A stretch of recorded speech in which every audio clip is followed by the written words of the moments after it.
M.Ed. 23-25 first সেমিস্টারের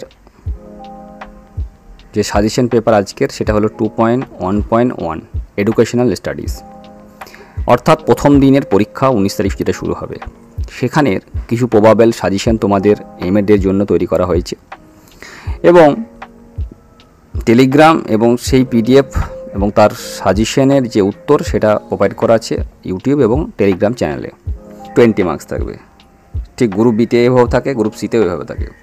তো group এর যে কোয়েশ্চেন সেটা হলো প্রথম এক, শিক্ষা বিষয়ক নীতি ধারণা, বিষয় পরিকল্পনা এবং প্রয়োগ স্কুল শিক্ষার প্রেক্ষাপটের সাপেক্ষে আলোচনা করতে বলেছে।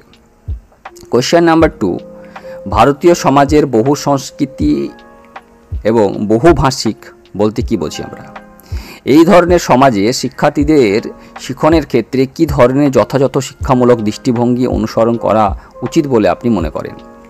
কোয়েশ্চেন নাম্বার 3, শিক্ষায় গণমাধ্যম, প্রযুক্তি, নাগরিক সমাজ, শিক্ষক সম্প্রদায়ে, পরিবার এবং স্থানীয় সম্প্রদায়ের ভূমিকা আলোচনা করুন।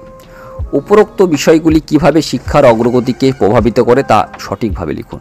গ্রুপ বি থেকে যে কোয়েশ্চেন দিয়েছে তার মধ্যে কোয়েশ্চেন নাম্বার 1, বহু ভাষাবাদ এবং বহু সংস্কৃতবাদ বলতে আমরা কি বোঝাই এবং এই বহু সংস্কৃতবাদ প্রকাশ যে ঘটায় ভারতীয় শিক্ষা সেই প্রেক্ষিতে আমাদের এটা বিশ্লেষণ করতে বলেছে। কোয়েশ্চেন নাম্বার 2, বর্তমান বিদ্যালয় শিক্ষা ব্যবস্থায় এনজিও এবং আঞ্চলিক যেসব গোষ্ঠীগুলি আছে তাদের ভূমিকা আলোচনা করতে বলেছে। কোয়েশ্চেন নাম্বার 3, সমাজ ও কৃষ্টিগত দৃষ্টিকোণ থেকে শিক্ষার ভূমিকা আলোচনা করুন এবং এর মূল্যবোধের শিক্ষা বলতে কি বুঝি আমরা লিখি। কোয়েশ্চেন নাম্বার 4, শিখন সম্পদ কি? এই প্রসঙ্গে বিদ্যালয় গ্রন্থাগারের কি ভূমিকা তা আমরা সংক্ষেপে আলোচনা করব। কোয়েশ্চেন নাম্বার 5, স্থিতিশীল শিক্ষা বলতে কি বোঝায়?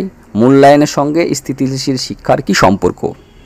কোয়েশ্চেন নাম্বার 6, ভারতীয় শিক্ষানীতির নির্ধারকগুলি কী কী? What are the determinants of educational policies of India?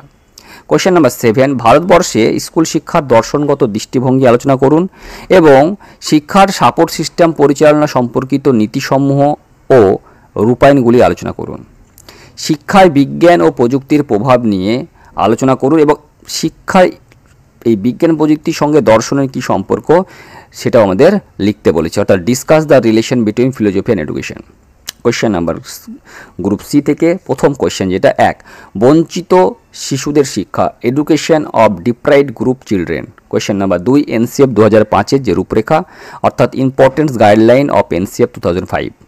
Question number 3, শিক্ষায় বিজ্ঞান এবং প্রযুক্তির ভূমিকা, যেটা গণমাধ্যম হিসাবে লিখতে হবে আমাদের।